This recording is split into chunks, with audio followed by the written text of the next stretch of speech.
This is my new DJI Air 3S, and it's replacing these two drones.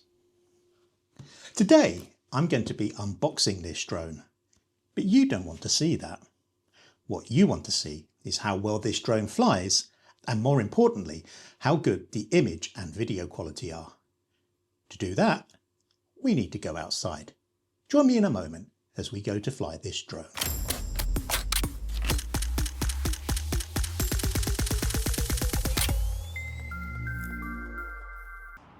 And today I've been trying out the Air 3S at the Angel of the North. Now I got here quite early, about 40-45 minutes before sunrise, and that enabled me to test the low light capabilities, both of video and stills, of both lenses, the wide lens and the 3x lens, which is around, I think, 70mm. Now the question is, why have I replaced my previous two drones with this one drone?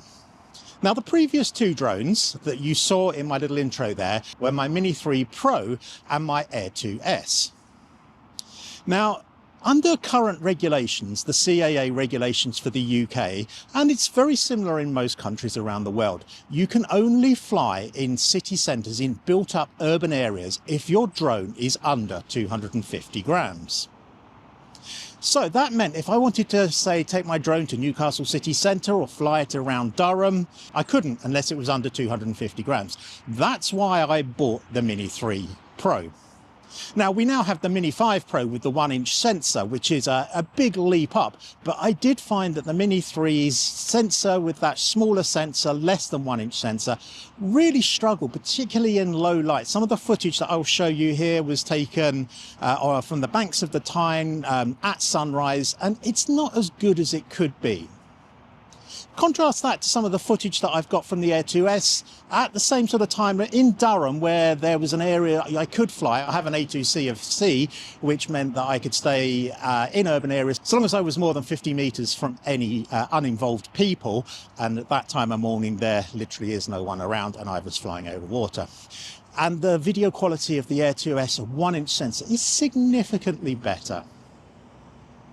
However, in January the 1st, 2026, the CAA is bringing in some new rules, and they're actually not bad. We drone flyers have been restricted by regulations more and more as years have come on, and as you know, you get the hotheads flying close to airports and idiots like that have spoilt it. But the CAA now have introduced these new regulations. First of all, they're classifying under their own classification system. So as opposed to the EU Class 1, Class 0 drones, you now have a CAA class drone. Now this is actually an EU classed drone because I bought it in 2025. But from what I understand from the really good site Geeksvana, the CAA are going to allow DJI and other drone manufacturers to retroactively class the drones backwards if they already have an EU drone classification. That's really good news. That means that in 2 years' time, when you're obliged to have a UK classified drone, I will still be able to use this. But the really big rule is that you can now, or from January 2026, fly drones under 900 grams in city centres so long as you're not flying over people. If there are people within 50 metres, you can fly around near them. Not over them, but near them. That means this can be used in city centres, down on the River Tyne, capturing the bridges there, perhaps in Sunderland, down in the centre of Durham. I know that there's a restriction zone near to the prison, but there are limits there. You can fly just outside that zone, which make for some really nice footage. So I can now fly this as of 2026 in city centres. But there are other reasons for getting this drone as well. I don't exactly know when the Air 2S came out. However, it's a relatively old technology compared to this. This is technically the same model, one generation ahead. It now has two cameras, and this morning it's been absolutely fantastic playing around with that 70mm camera. The different perspective that you can get from your shot, moving the drone back with that telephoto lens and compressing the subject to background distance really does make the footage stand out and look different. Of course, it's a slower lens. Of course, it's telephoto. The aperture is slightly smaller and it's a smaller sensor. And when we get back to the studio, we will have a look at some of this low light footage that I've got both from the wide angle faster 1-inch sensor and the telephoto smaller sensor. And we will see just how well it holds up. I think it will hold up pretty well. It looked very good on the screen. So how have I felt flying this drone this morning? Honestly, absolutely fantastic. It feels so stable in the air. It's not windy this morning. It can be windy up here, but it's pretty calm at the moment. But it just felt so stable in the air. It's significantly bigger and heavier than the old Air 2S, and that quite surprised me. But then you've got to incorporate this dual lens system on the gimbal, larger batteries, longer flight time. In terms of flight time, I didn't time it. That's not my bag. I'm not into sort of technically testing drones, but it did feel, I've done one full battery and that felt like about 35 minutes or so. The claimed is 45, but of course you're never going to get that. That's just in the hover. It felt like a 35-minute flight based on when I took off and when I landed the drone, and I still had about 5 minutes left. I've got a second battery. I still have 15 minutes left on this battery. The sun is well up in the sky now.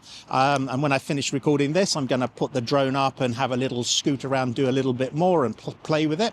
As I say, it feels very, very smooth. I've got the RC2 controller, which is not a lot different from the old RC that I had with the Air 2S. However, the transmission seemed rock solid. Even when the drone was behind this large metal lady here, the connections remain really, really fast. And another great thing about this was bigger is better visually. I flew this out to about 320 meters and still had very good visual sight of it. And that's a really, really useful thing. That means I can fly this drone further away, keep within the law, not flying beyond my own visual sight of it. It means I don't have to have a spotter. 300 meters, I could see it. I could see its orientation. We have the wingtip lights that help you with that orientation as well. It also has a light underneath that I can flick on to just check exact positioning. So that's a really, really big bonus, is that visual lock on that you can get. You can maintain contact with this drone at much, much further distances. The old Mini 3, small drone, quite lighter grey, really didn't stand out on a overcast day like today, and you could easily lose that in the sky. This one is much, much better. So far impressions are really good. I'm not going to give you all the techno babble because this drone has been out for at least a year, perhaps more than a year.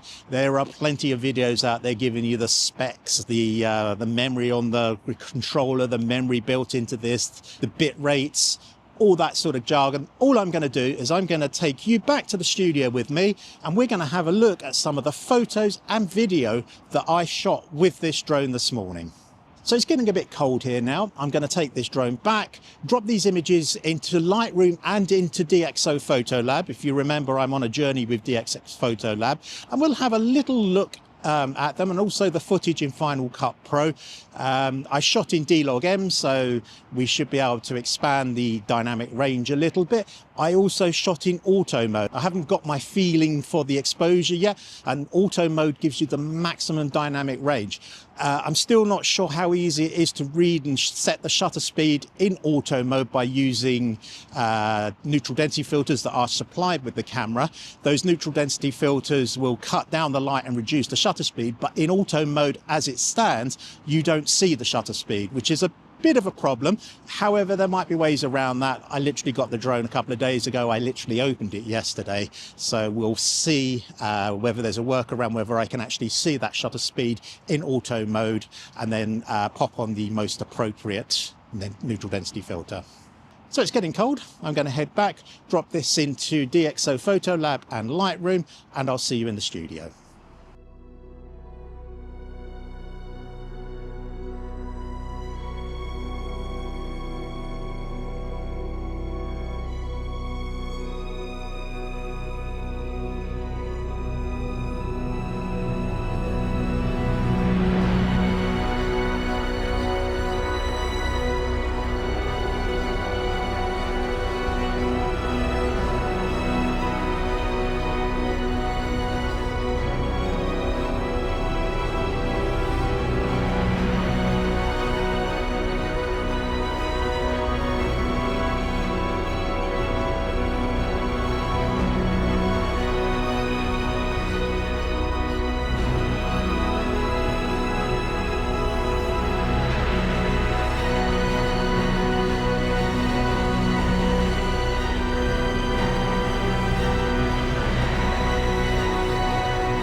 So welcome back to the studio. I was flying the drone yesterday.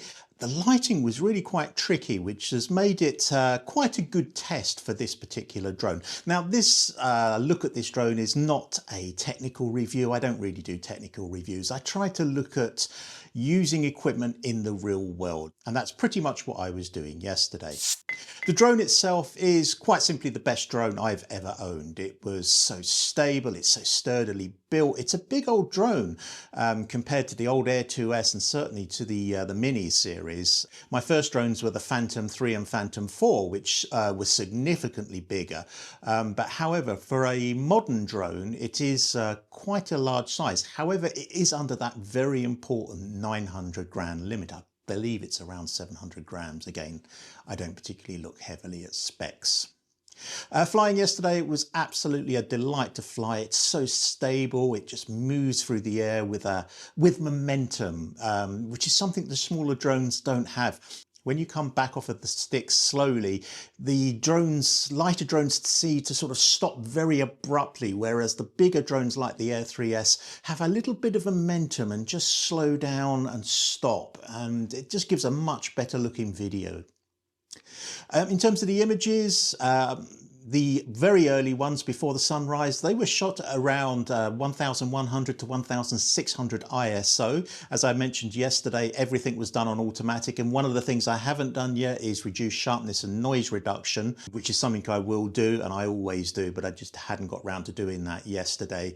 So we're pretty much at standard default settings for all of the images that you will see in a moment. So I'm going to take them into DXO. We're going to have a little play around with the images, and then we'll go over to Final Cut Pro and have a look at the video in that. If you've been following me, you'll realize that I'm on a journey with DXO, and I'm working between Lightroom and DXO, looking at the merits and cons of both of them. If you're interested in DXO, I do have a 15% discount code, which I will put in the description below. It's really, really good software, and if you don't want to be tied into that Adobe subscription ecosphere, it may well be worth something considering. Both Lightroom and DXO PhotoLab do have free trials, so you're always open to be able to go and have a look at the softwares and make up your own mind. So let's get into DXO first and have a look at exactly what the images came out like. So these are the images in PhotoLab, and I've picked out 4 images, and I'll just take you through them. This is in very low light at 1000 by 1100 ISO with the wide 1-inch sensor. This one is at 1600 ISO, pretty much the same time with the telephoto sensor, and you can see that it's had to bump the ISO higher because it has a smaller aperture. This one was using the free panoramic mode. Now that's only recorded in JPEG. I don't know if it's possible to download the DNG files as well. That's something I will need to look into, whether you can save the DNG files and stitch it later in other software. And this one is a little bit later on. It's just over 100 ISO. Again, it's the wide angled lens, so it's the 1-inch sensor. But as you can see, there's quite a lot of light and shade there. So it's going to be a real good test of the dynamic range. So quickly, let's go and have a look at this one. I'm not going to do a huge amount of editing, but we'll see what we can do with it. Just move the blacks down a little bit and bring the highlights up a little bit.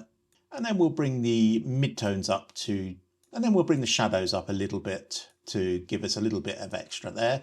And perhaps take the midtones down to put a little bit more in the sky there.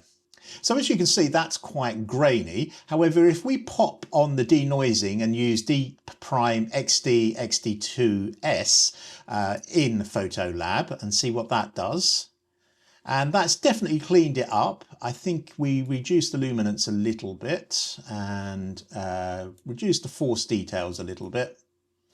It's a reasonable image. It's not something that you're going to put on your wall, but for context, this was extremely low light. This was about 40 minutes before sunrise, and it was a very grey overcast day. So we're really looking at an image here shot with no light at all. So it's done a reasonable job.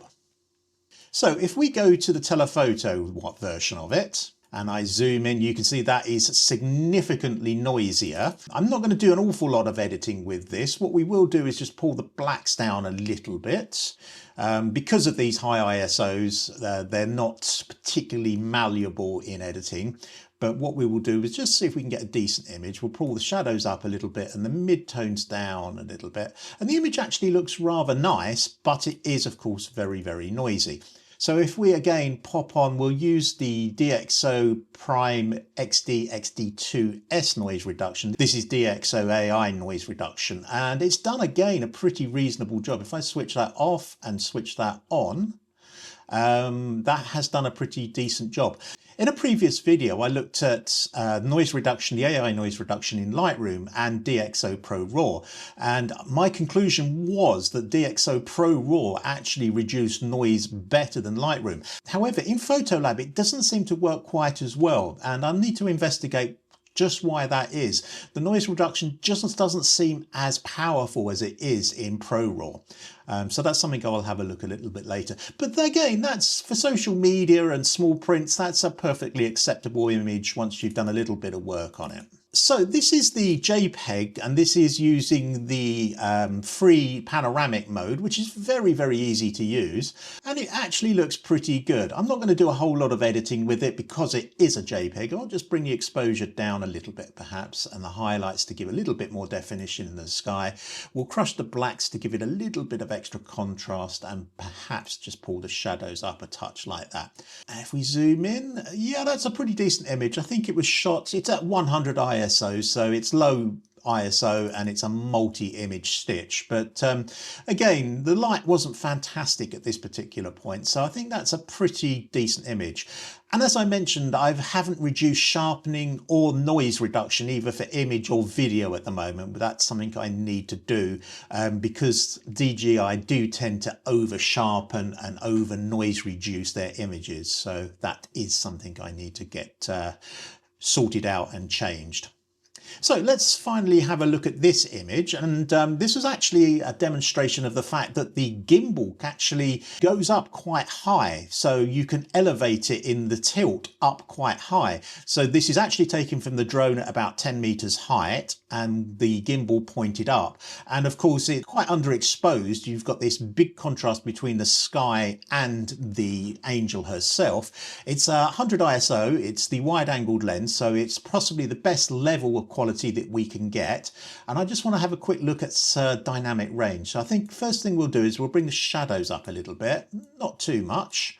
And I think if we bring the overall exposure up just to put a little bit of definition into the angel, that's looking pretty good. You've got some definition and color in the rust of the steel in the angel there. We've still got information in the sky, and if I pull down the highlights, we get plenty of information in that sky, and that actually looks pretty good. I'll just pull the blacks down a little bit more and perhaps bring the midtones down a little bit more as well, just to add some definition to that sky, and like that. And if we zoom in, it's a pretty clean image. There is some noise in it. It's one of the drawbacks of smaller sensors. But again, if I pop on the denoise, and we'll use Prime XD XD2S, and that's a pretty good result. I'm pretty impressed with that. So let's go into Final Cut Pro, and these video clips are very much similar to the images that I've taken. It's pretty much the same sort of time, same ISO levels. This one here you can see is the wide angle lens at low light, 1100 ISO. This one here is the telephoto lens in very low light, about 1600 ISO. This one is decent light, 100 ISO with a wide-angled lens, and similarly with the telephoto lens. Now looking at the low light wide-angled lens, it looks reasonable. If we come into 100%, you can see there is noise, but it's pretty well controlled. Again, this is controlled by DJI, so I do need to reduce that noise reduction. There's quite a lot of smearing in it, but the noise isn't too hideous, and I think that would certainly be reduced with decent noise reduction software such as Neat Image or something like that. When we come to the telephoto, that extra stop that we're losing, boosting the ISO has really made quite a significant difference to the image quality. That's really rather grainy at 100%. If we take that up at full screen, you can see the noise in it, it's jittering. Again, it might clean up nicely with Neat Image or something like that, a good noise reduction software, but that's certainly not something I particularly want to use very often. Coming to the wide angle, let's go back to fit view. This is much cleaner. It looks very natural, very neutral. Again, over sharpened, but we'll sort that out. If we come into 100%, yeah, that's much better. The noise is well controlled, it's sharp, there's lots of detail in it. That actually looks really nice. And similarly, if we come to the telephoto lens here, again, that looks really good. If I take it out to fit view, and we'll perhaps look at it in the round, and yeah, that looks really nice. So in good light, the telephoto actually looks pretty decent. In low light, you're really going to struggle with it, but that's pretty much par for the course and pretty much as expected.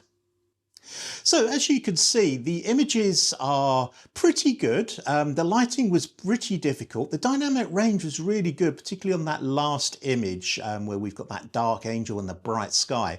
That was with the wider lens. In low light, the telephoto lens without a doubt struggles. That smaller sensor that I believe is the same size as the Mini 3 Pro does struggle in low light. And this is one of the reasons that I wanted to go to the Air 3S because that main camera has that bigger sensor, the same one as the Air 2S, or the same size as the Air 2S, but with the new CAA regulations I can now fly it in city centres and maintain that higher image quality, particularly in low light. So let me know what you thought of the drone. Is it something you're considering? Perhaps you have one already and have got some tips and hints that I can take from you. Let me know about DXO software. Did you enjoy looking at that? Is that something you might be interested in? Or are you more likely to stick with the Lightroom Photoshop ecosphere? Anyway, I love the drone. I'm really looking forward to getting out and shooting again. Unfortunately, this being the northeast of England, we're stuck with low cloud, wind and rain at the moment. But as soon as there's a decent day, I'm going to head out again and get some more footage and let you know how that gets on. If you've enjoyed the video, a like would be fantastic. A subscription would be even better. And I will see you in the next one.